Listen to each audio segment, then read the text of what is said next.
एक इलाके में एक भले आदमी का देहांत हो गया।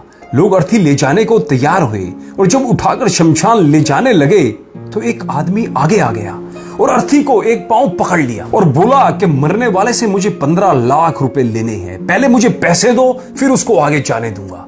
अब तमाम लोग खड़े तमाशा देख रहे थे।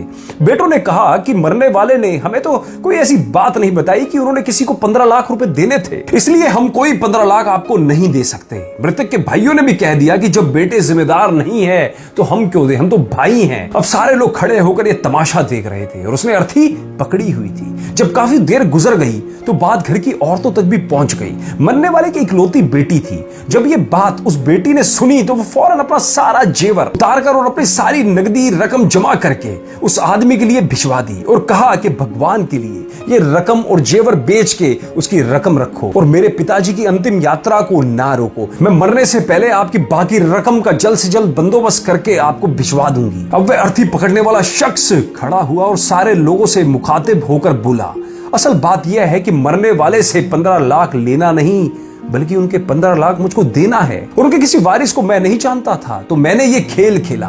इस सब के लिए मुझे माफ कर देना, पर अब मुझे पता चल चुका है कि उसका वारिस कोई बेटा या भाई नहीं बल्कि उसकी यही बेटी है और वो ही असली हकदार है इस 15 लाख रुपए की। दोस्तों, स्त्री के बगैर पुरुष की जिंदगी बेकार है।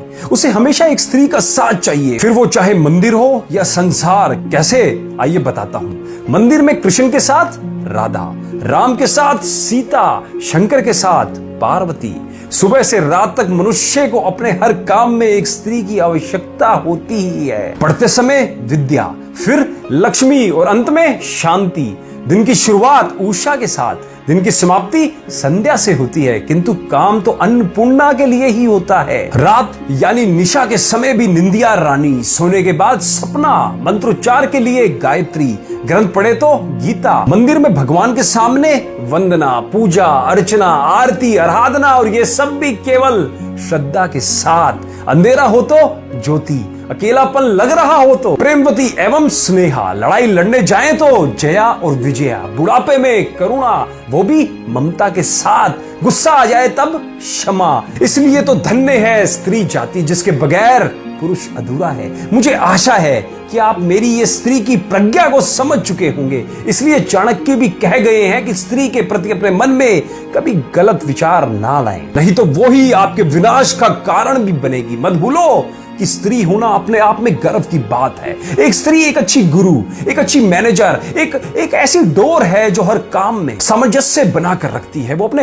अंदर एक जीवन को संजोती है। एक वही तो है जिसके अंदर जिंदगी बढ़ती है। बाकी माँ के गर्भ से बाहर आने के बाद साल दर साल जिंदगी कम ही होती है। शास्त्रों में भी लिखा है, यत्र नार्यस्तु पूज्यन्ते रमन्ते तत्र देवता, अर्थात जिस कुल में स्त्रियों का आदर है वहां देवता प्रसन्न रहते हैं। मैं तो हमेशा ही कहता हूं कि खुशकिस्मत हैं वो जो कि बेटी के बाप हैं। उन्हें भरपूर प्यार दें, दुलार करें और यही व्यवहार अपनी पत्नी के साथ भी करें, क्योंकि वो भी किसी की बेटी